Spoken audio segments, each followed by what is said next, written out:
Nobody can save the lost the way Jesus did. There's only a certain amount of time left. Time left.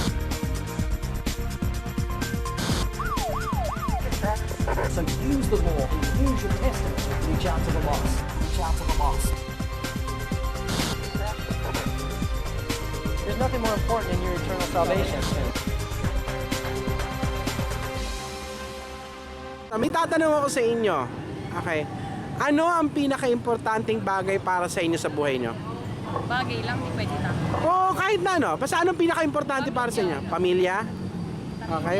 Kaibigan? Pamilya. Okay, sige. Pero itong tanong ko. Paano kung nandun na kayo, nasa deathbed na kayo, ilang minuto na lang babawian na kayo ng buhay? Ano ang pinaka-importante sa inyo? Yung pamilya pa rin ba pinaka-importante para sa inyo? Kung saan ka pupunta, mas importante na sa yon. Kung saan ka pupunta pag namatay. So, umaayon ba kayo doon? Opo. Na mas importante na yung malapit ka na mamatay, alam mo kung saan ka pupunta. Ikaw Adi. Kaibigan ko. Okay, kaibigan mo pa rin ba ang isipin? Pamilya mo pa rin ba? Isipin mo paano mabubuhay uli. So, okay, maganda yung sagot ni Dayan kung saan pupunta pag namatay. Actually, kung ako ang nasa deathbed ngayong oras na to, yun din ang importante sa akin eh. Alam ko ilang minuto na lang mamamaalam na ako sa mundo na to. Si Dolphy, kagabi na maalam. Okay? Gusto natin masigurado kung saan tayo pupunta. Okay. Eto tanong ko sa inyo. Alam nyo ba kung saan kayo pupunta pag namatay kayo ngayon? Hindi nyo alam? Meron akong simple test. Malalaman nyo. Gusto nyo dumaan doon? Huwag kayong mag-alala. Hindi ko kayo papatayin. Ready kayo? Okay. First question. Nakapagsinungaling na ba kayo? Anong tawag sa inyo kapag nakapagsinungaling na kayo? Sinungaling. Nakapagnakaw na ba kayo kahit na pinag-iusapan kasing late na isang candy may-ari pa kapatid nyo? Okay. Sa case niyo mga McDonald's, kahit na isang french fries lang, subukan nyo na. Huwag niyo mag-alala, hindi ko kayo susubukan kay Shirley. Kilala ko si Shirley tsaka si Ma'am Valerie. Kaibigan ko sila. Hindi man lang iso. Okay. Pag-waste na. Hindi ko kayo susumbong. Nagawa niyo na. Ang tawag sa inyo? Ay, hindi sa french fries. Kahit candy lang. Oo, yun. Baga sa kapatid. Oo. Nagawa niyo na? Ang tawag sa inyo kung nagawa niyo na. Okay. Alam niyo ba kung ano ang isa pang utos na Diyos? Sabi niya, tumingin ka raw sa isang tao na may pagnanasa sa isip mo, adultery na raw yan sa harapan ng Diyos. Hindi mo kailangan magkaroon ng isang sexual relationship sa isang taong hindi mo asawa para tawagin ka ng Diyos na adulterer. Tumingin ka pa lang na nagnasa ka raw, sabi ng Diyos, adultery na sa harapan niya yon. Masasabi niyo ba na kahit na isang beses sa buong buhay ninyo, hindi niyo pa nagawa yon? Ginawa na. Okay. So alam niyo itong oras na to, may inamin kayo eh. Inamin niyo na kayo sinungaling, magnanakaw, adulterer pa sa puso niyo. Alam niyo ba? Alam niyo ba 3 pa lang yan sa 10 utos ng Diyos, meron pang 7 tayo hindi pinag-usapan, pero sa 3 pinag-usapan natin, sumablay kayo kaagad. Okay? Paano kaya wag naman mangyari ngayon? Yung deathbed nangyari ngayon, andyan na, tapos bigla na kayo nabawian ng buhay. Humarap kayo sa Diyos para hatulan niya at ang pinagbasihan niya ng paghatol niya sa iyo, yung 10 utos niya na 3 doon, nakita mo, nalabag mo na. Ano kaya ang magiging hatol sa inyo ng Diyos? Innocent or guilty? Guilty? Okay? Convinced ba? Guilty, Dayan? Ha? Guilty? Ha? Selfie sa akin kasi depende sa mundo po kasi, di ba? Para magagawa mo isang bagay, depende sa pagkakataon sa mga ganun. So, ibig sabihin mo, Ano ka magiging innocent? pag nagsinungaling ka, meron kasinungalingan na hindi naman masama? Pagkakataon, may pagsinungaling po kasi na, example, kailangan mo magsinungaling sa isang bagay na para hindi mapahamak. Kasi natin may mga ganun. Pero itong problema eh. Sa layer. The Bible, wala siyang sinabing, pagka ganitong kasinungalingan, okay lang yon. Pero pwede pa rin po kami maging inosente kung hindi po kami ngayon mapamatay. Kasi pwede pa namin tama yung mga nagawa namin. Okay, tatanungin kita ngayon, Maricar. Paano kung nagnakaw ka 10 years ago, okay, ngayon di mo na ginagawa? Ang tanong, ikaw ba ay guilty sa pagnanakaw? Ano sagot? Guilty ka pa rin, di ba? Kahit na ngayon hindi mo na ginagawa, Pero kung pinag-usapan itong krimen ng pagnanakaw, kahit na 10 years ago yon, guilty ka pa rin. Okay? So ano kaya maging hatol ninyo sa inyo? Guilty or innocent? Guilty. Okay, at dahil sa guilty kayo, ito yung mabigat na tanong. Dahil sa guilty kayo, saan kaya kayo dapat dalhin ng Diyos? Langit o impyerno? Impyerno? Langit? Bakit sa langit? Kaya nga po pumunta yung Diyos sa atin dati. Kasi gusto niya maligtas tayo. Bakit niya hayaan mapunta pa rin tayo sa impyerno? Wala, gusto tayo ligtas ng Diyos. Gusto niya tayo makasama. Nakamahal tayo ng sa impyerno. Kaya sa kahit anong paraan, gagawin niya pa rin na mapunta tayo sa langit makasama. Okay, tatanungin kita ngayon, Dayan. Sabi mo mababait kasi ang Diyos, kaya hindi ka niya hayaang mapunta sa impyerno.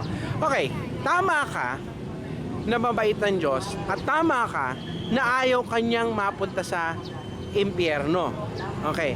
Pero alam mo, kailangan mo maintindihan, ang pagiging mabait ng Diyos ay dahil sa hindi niya pababayaan na yung masama makalusot na hindi napaparusahan. Kaya siya mabait. Tatanungin kita, kung merong isang judge, alam naman ng lahat, may sala talaga tong tao na to. Okay? Pero ang hatol niya, hindi, sige, kaya palulusutin na kita. Mabait bang judge yun? Mabuti bang judge yun? Hindi, di ba? Alam mo, ganun din sa Diyos eh. O kailangan mo pa rin pagbayaran. And actually, alam mo, yun yung dahilan kung bakit namatay siya sa krus eh. Yun yung dahilan. Kasi, ang ginagawa niya, gusto niyang magpatawad, gusto niyang makaiwas kayo sa pagpunta sa impyerno. Pero, dahil ang sabi ng Biblia, ang kabayaran ng kasalanan ay kamatayan. Ang pagbayad ng kasalanan natin ay kamatayan. Ang ginawa niya, namatay siya. Kahit na wala naman siyang kasalanan. Naintindihan niyo ba? Yung kamatayan niya, hindi para sa kanya yon dahil wala siyang kasalanan. Para kanino yon? Para sa atin yon. Okay? Kaya siya makakapagpatawad kasi may pagbabayad siya sa kasalanan na ginawa. Naintindihan mo ba, Dayan? Okay. Ito na lang ang kailangan natin gawin. May pambayad na sa kasalanan natin. Okay? Yung sacrifice si Jesus. Ano na lang ang kailangan natin gawin?